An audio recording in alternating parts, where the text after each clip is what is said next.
रमाकांत शुक्ला जी की दो बेटियां थीं, अंकिता और अपूर्वा। अंकिता बड़ी थी और अपूर्वा छोटी। अंकिता जितनी ही शांत स्वभाव की थी, अपूर्वा उतनी ही चंचल और शरारती। रमाकांत शुक्ला जी एक बैंक में क्लर्क की जॉब करते थे। रमाकांत शुक्ला जी की सैलरी से मुश्किल से दोनों बेटियों की पढ़ाई और घर का खर्च चल रहा था। बेटियां भी बड़ी हो रही थी, इसलिए रमाकांत जी को उनकी शादी की भी चिंता सता रही थी। अंकिता की पढ़ाई पूरी हो चुकी थी, अब बारी थी अंकिता की शादी की। इसलिए रमाकांत जी उसकी शादी तय कर दिए थे। कुछ ही दिनों में अंकिता की शादी का भी दिन आ गया, जिसको अंकिता के घर वालों को बेसब्री से इंतजार था।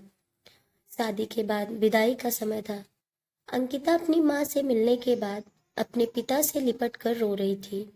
वहां मौजूद सभी लोगों की आंखें नम थी।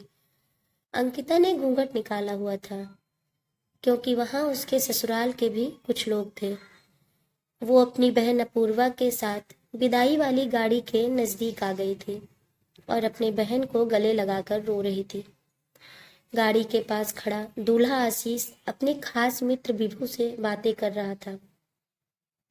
विभू ने कहा, यार आशीष, यहाँ तेरी ससुराल में खाने का मजा नहीं आया।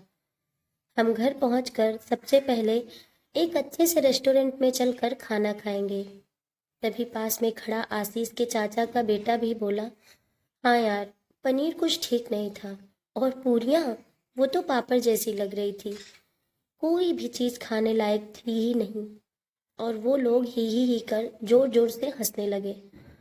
आशीष भी पीछे नहीं रहा, वो भी बोला, हाँ यार, तुम लोग सही कह रहे हो। खाना तो मुझे भी बिल्कुल भी अच्छा नहीं लगा। बिल्कुल मजा नहीं आया खाने में। न जाने कैसी व्यवस्था थी इन लोगों की। हम सब लोग घर पहुंचकर रेस्टोरेंट चलेंगे और मस्त खाना खा कर आएंगे। अपने पति के मुंह से ये शब्द सुनते ही अंकिता से बर्दाश्त नहीं हुआ। वो गाड़ी में बैठने ही जा रही थी कि वापस मुड़ी और गाड़ी के गेट को जोर से बंद किया। घूंघट हटाकर अपने पापा के पास पहुंची। रमाकांत जी कुछ समझ पाते उससे पहले ही उसने अपने पापा का हाथ अपने हाथ में ले लिया और बोली, मैं ससुराल नहीं जा रही पापा। मुझे ये शादी बिल्कुल भी मंजूर नहीं है। ये शब्द उसने इतनी जोर से कहा कि सब लोग हक्के बक्के रह गए।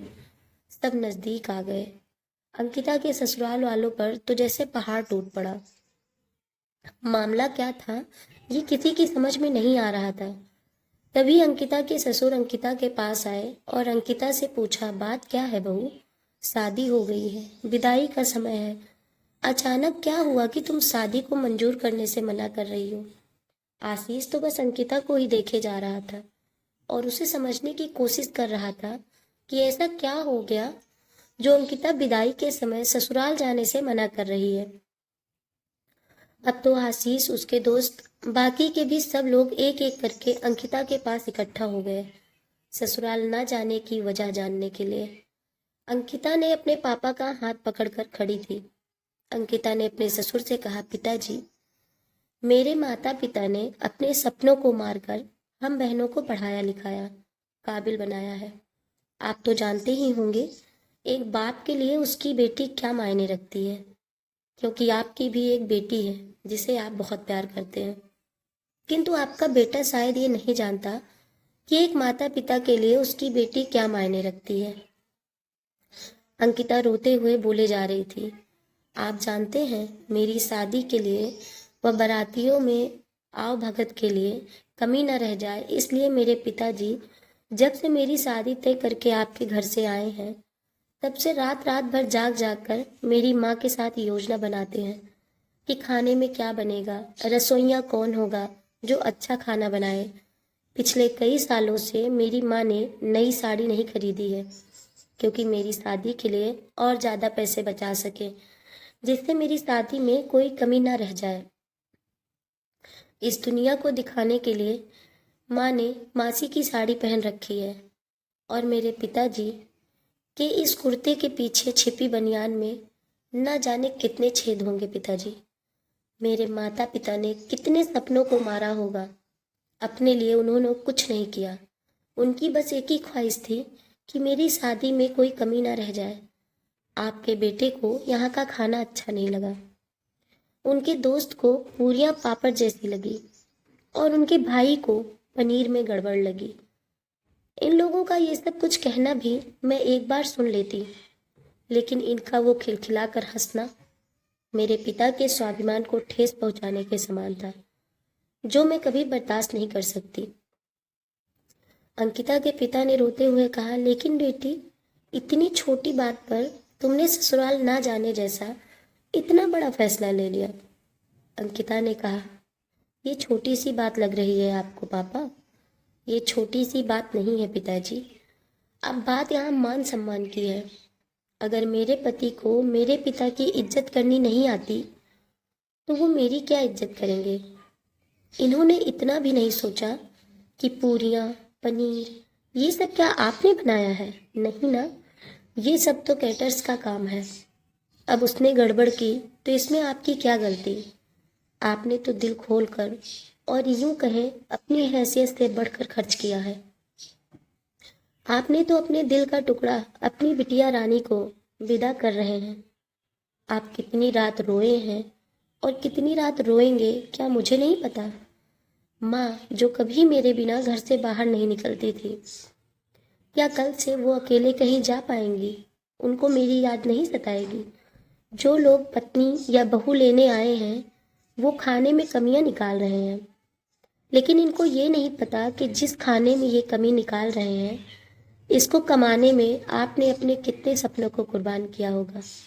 रमाकांत जी ने अंकिता को गले लगाकर बोले, अरे पगली, बात का बतंगड़ क्यों बना रही है? मैं तेरी भावनाओं को समझ रहा हूँ और मुझे तुझ पर गर्व है कि तू मेरी बेटी है, लेकिन बेटा इन्हें माफ कर दे, तुझे मेरी कसम। शांत हो जा बेटा। तभी आशीष रमाकांत जी के पास आकर बोले, मुझे माफ कर दीजिए पिताजी, मुझसे गलती हो गई, मुझे ऐसा कुछ नहीं कहना चाहिए था। रमाकांत जी ने अपने दामाद को गले लगाकर कहते हैं, अरे कोई बात नहीं बेटा, ये सब तो होता रहता है। तभी अंकिता के ससुर अंकिता के सर पर हाथ फेरते हुए कहते हैं, बेटा अब इन नालायकों को माफ कर दे, मैं हाथ जोड़ता हूँ तेरे सामने। अंकिता तुरंत अपने ससुर जी का हाथ पकड़ लेती है और कहती है, पिताजी, बड़ों के हाथ माफी के लिए नहीं, सिर्फ आशीर्वाद देने के लिए होते हैं। अंकिता की बात सुनकर उसके ससुर भावुक हो जाते हैं और अंकिता को गले लगा लेते हैं और कहते हैं, ऐसी बहू पाकर मैं खुद को गौरवशाली समझ रहा हूँ, जो अपने और अपने परिवार के स्वाभिमान के लिए किसी का भी डटकर सामना करना जानती हो, वो उसका पति ही क्यों ना हो। अंकिता अब राजी खुशी अपने ससुराल के लिए रवाना हो गई।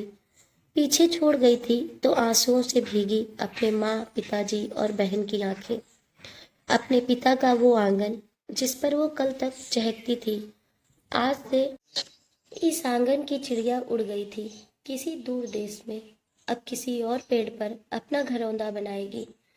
जो लोग बेटियों को पराया धन कहते हैं, उनसे भी मैं एक बात कहना चाहती हूँ कि बेटियां माँ पापा का अभिमान होती हैं, वो उनका पराया धन नहीं, अनमोल रतन होती हैं।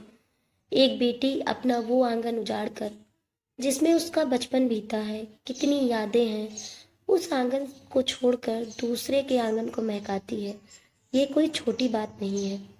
जैसे आप एक बहू से ये उम्मीद रखते हैं कि वो आपके पूरे परिवार को अपना समझे और उनकी इज्जत करे, तो ठीक वैसे ही आपको भी उसके घर वालों की इज्जत करनी चाहिए और शादी के खाने में कमियां ना निकालें।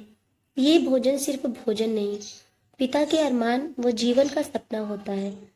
बेटे की शादी में बनने वाले पकवानों में स्वाद कई सपनों के कुचलने के बाद आता है, वह उन्हें पकने में सालों लगते हैं।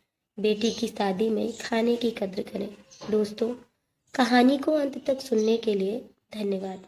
अगर आपको मेरी कहानी पसंद आई हो तो लाइक करें, शेयर करें और हमारे इस छोटे से चैनल को सब्सक्राइब करें। धन्यवाद दोस्तों।